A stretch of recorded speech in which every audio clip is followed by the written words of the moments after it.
You ask her the question everyone's afraid to ask. Could you share how you truly advanced? Like for real, not the Instagram version. She doesn't answer right away. Your phone rings. Unknown number. You already know. It's the starter motor, the mechanic says. Gonna need replacing. You take a breath. How much are we talking? $420. Parts and labor. Not cheap. Not devastating. But 6 months ago, this is a 3-day spiral. Which card has room, can rent, wait a few days. Maybe you text Alex and ask to borrow some. You know exactly how that story ends. You've lived it. Twice. This time you just open the app. Tap savings. $612. Not a number anyone's bragging about online. Not life-changing. But enough. You transfer $420. Pay the shop. And that's it. The emergency's over. Driving home, something feels off. In a good way, if that makes sense. You didn't get richer today. Technically the opposite. Your savings just dropped by 2/3. But somehow you feel more solid than you did yesterday. Takes you a minute to figure out why. The money didn't fix anything. Having it there did. The next day, you tell her. The car broke down yesterday. Starter motor. She looks up from her coffee. And? I paid for it. Used the savings. How'd that feel? Honestly, I thought I'd feel gutted, watching the number drop like that. But mostly just relieved, weirdly. She nods like she expected exactly that answer. That's not you failing, by the way. Kind of felt like it. Like I broke the rule or something. You used an emergency fund. For an emergency. That's not breaking it. That's the whole job.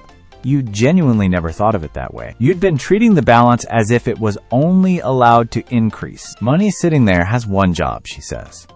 Keep a bad week from turning into a bad year. Doesn't sound clever when she says it.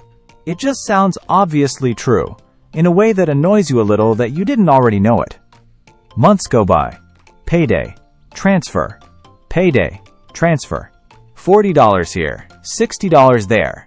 Nothing dramatic. You genuinely stop noticing it happening. Then one random Tuesday you open the account out of boredom, mostly.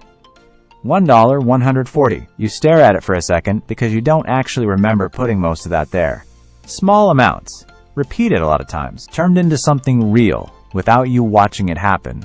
Few weeks later, scrolling at 11 p.m., half asleep. Some guy's posting his portfolio, up 340% this year. Someone else doubled their money on some coin you've never heard of. A third guy says cash and savings is basically just losing money. That familiar sensation quickly resurfaces. You're behind. This isn't enough. You should be investing instead of just holding on to cash. Next day you bring it up. Ready to start investing. For what, exactly? Investing. Like, actually putting money in the market. She doesn't answer right away. Just asks. If your washing machine died tomorrow, would you have to sell stock to fix it? You hesitate.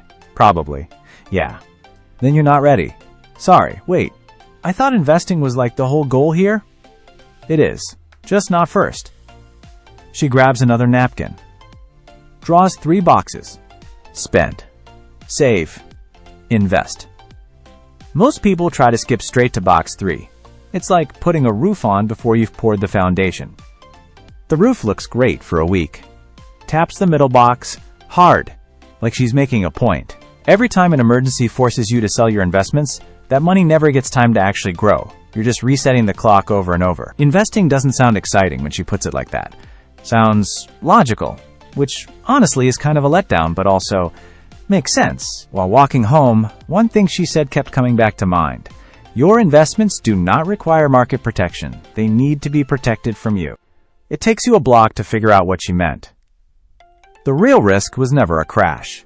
It is you, in a state of panic, liquidating your assets at precisely the wrong moment due to the absence of $420 in an alternative account. That's the actual job of the emergency fund, not growth. Just a buffer between you and your own worst instinct. Savings and investing were never competing. One just buys the other time. She stirs her coffee. She doesn't even look up. Honestly, that is exactly the question I used to ask. For like 2 years, probably. Maybe more.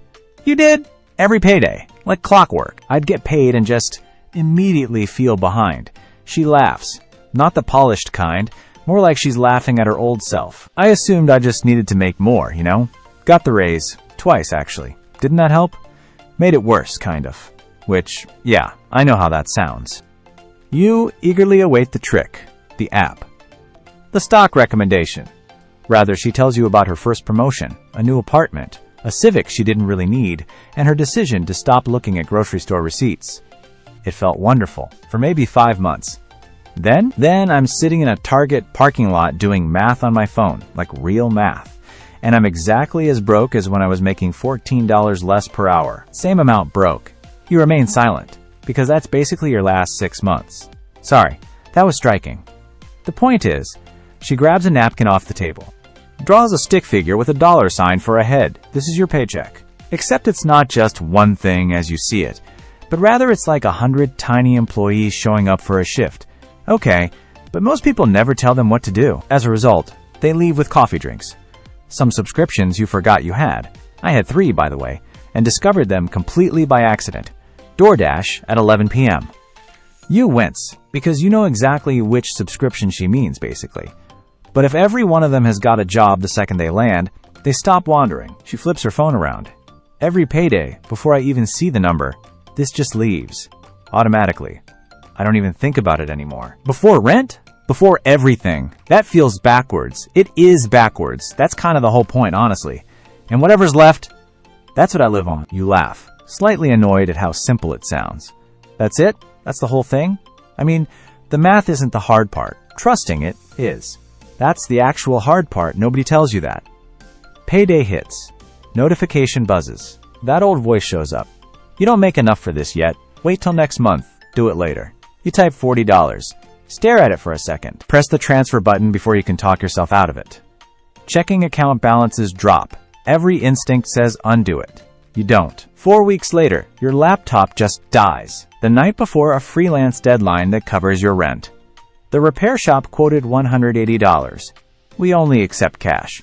You must meet the deadline tomorrow, or risk losing the client. Old, you would think about the credit card, have a stomach upset, and frantically text your sister at midnight.